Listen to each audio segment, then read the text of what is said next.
There are many ways to make a Nawalinium, but this is one of the ways.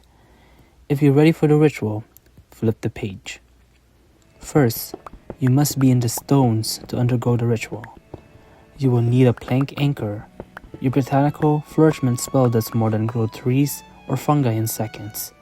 Use the spell on a plank anchor to form a ridge.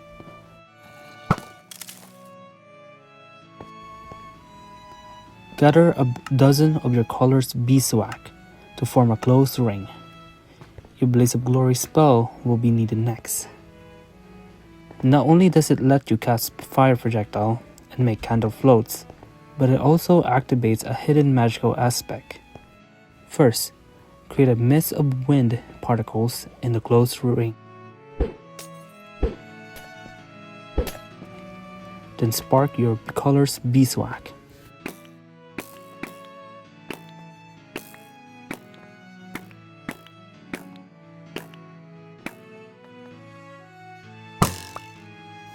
The ridge becomes a rift.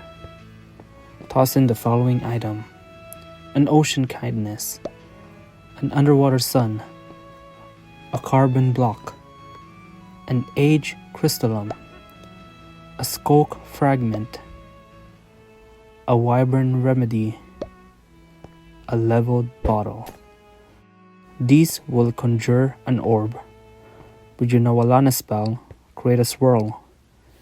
Despite your concern regarding your ability to control this spell, you've been able to control it the entire time. Draw your wand and release your pressure. Trust your instinct.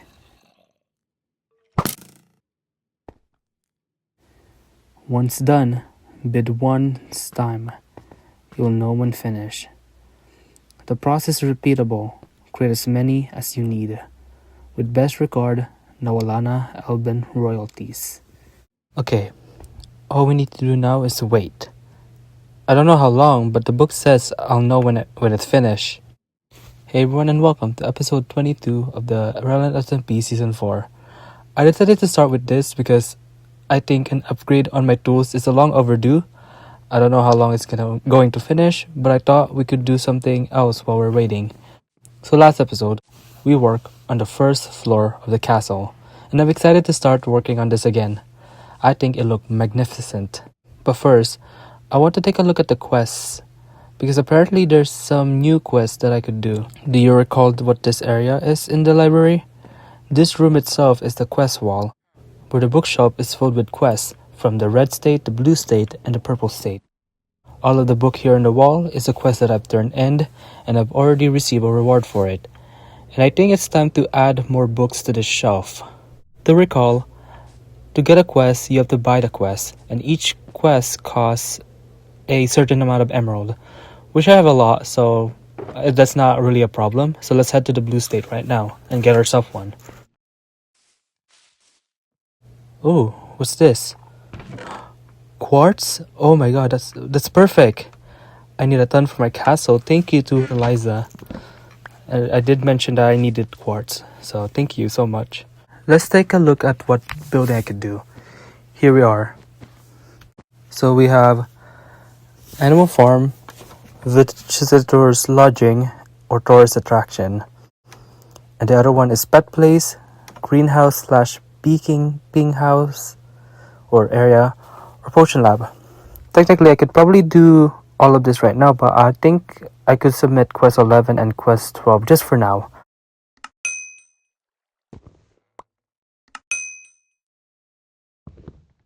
So this is my Potion Lab, which also houses my Elven Cleric. Real quick, let's go over the detail. It says, a room, building, or area that is made to brew potion. It must have a brewing stand, a chest or two for ingredient and potion, and a cauldron to complete the look. It's quite obvious that this building is my potion lab. However, I don't have any chest or cauldron here. I mean, if I have to follow what the book says, we do need it. Okay, I grabbed myself some chests and I'm putting them here and here. Then I'll put a cauldron right here. Perfect. Now let's write down the code. There we go. Now let's worry about which greenhouse I want to turn in. I have that building and this one. Let's take a look at the detail. It says, a glass or mostly glass roofed room or building that holds plants and maybe bees. Use a variety of plants, minimum of 4 different plants. The grasses count, ooh, but not the block itself. Okay, that makes sense. Alright, I can use any of this building. I might have to submit my bee sanctuary because it was the earliest build that I did. I'll turn the other one in after I receive my reward for this one. Cores are typed in, let's turn it in. There we go, now we wait. There is other thing that I do want to show you, because I don't think you have seen this, right? I've mentioned of Season 2, in fact, I joined Season 2, but I didn't do any recording. However, I still built a fleshed out base, and I want to show you since Season 2 area recently opened up. Here we are, welcome to Season 2. Season 2 was mostly played underground, where the rule was we're not allowed to build anything above the surface until we reach a certain, Realand level. The level system worked similarly to Season 3, where we do a quest, we level up by 1. Despite this rule, we could still go up to the surface to get, materials or something. Just to point out, the spawn was built by Mazmen, a former Realand SMP member. It's such a beautiful spawn, but easy to get lost in. But enough about the spawn. I want to show you my Season 2 base, which is actually located close to spawn. If you take up the stair and turn left and continue, and here we are. The entirety of my Season 2 base. Well, not entirely, but let me give you a tour. The bridge which I built helped us get across. We have some crop here, some carrot, potato, wheat, and up here are the beetroot. This is the main tower, and I named it the Cotavious Tower. The Kata comes from the word cottage because the tower was giving cottage vibe, and the Avius was there to add the cave sound to the name, so I thought that was really cool. There are 2 side building here. This one is for extra crop that has been trampled, but it's fine. The other one houses my sugarcane farm with another floor below, which also have my melon and pumpkin farm, my bamboo farm, and my cactus farm. The main tower itself consisted of 3 floors, my chest room in the ground level, my enchanting area in the basement, and up here, my bedroom and my workstation and all that stuff. It's also have my pet parrot Kier, who unfortunately perished. I'm not done with the tour just yet, because I did expand back. There's a flight of stairs that leads up here where I put my villager, though none of them were able to transfer to this world, but we can look at the rooms that I built. If we follow this tunnel all the way and make a left, this is where my stonemason live, and to the right is the library. If we go up here and it leads to the surface where I was gonna take advantage of the fact that I was able to build on the surface at this point, which I never really got to finish. No, so maybe I'll come back here and build some more. Well, that's all, my Season 2 base. Let's head back. Before we head back to the Elven Keep, I want to check my mail. Maybe Postman Pete couldn't find my mailbox at the Elven Keep and put Haster's letter here. Still nothing. I'm getting overly paranoid waiting for this.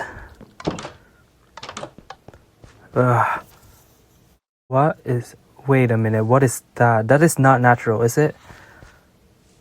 I'm gonna check it out. Oh, wow, what is that? That is totally not creepy at all. Can I enter it? The dungeon lies in an indefinite slumber. You cannot enter. A dungeon? Since when did we have a dungeon here? You know what? I'm not gonna worry about this. I'm gonna build. Alrighty, it's time to work on the 2nd floor of the castle. So without further ado, let's get into a building montage.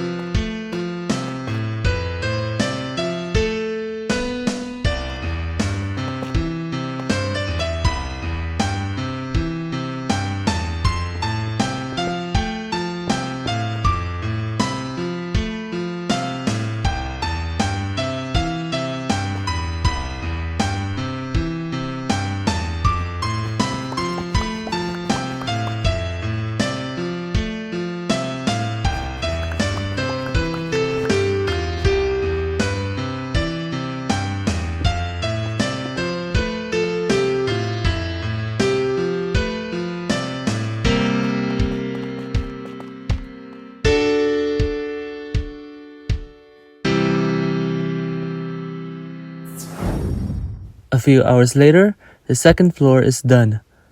I said done, but this tower isn't built yet. At least I got the main building area down. For the most part, the wall and the tower have a similar design to the first floor. I don't really think there's much to say, but I am planning on building windows here on the second floor. That's the main difference between the first floor and this one. However, I will probably do that when I start the interior. My priority right now is to build all the bases of the exterior before adding the details.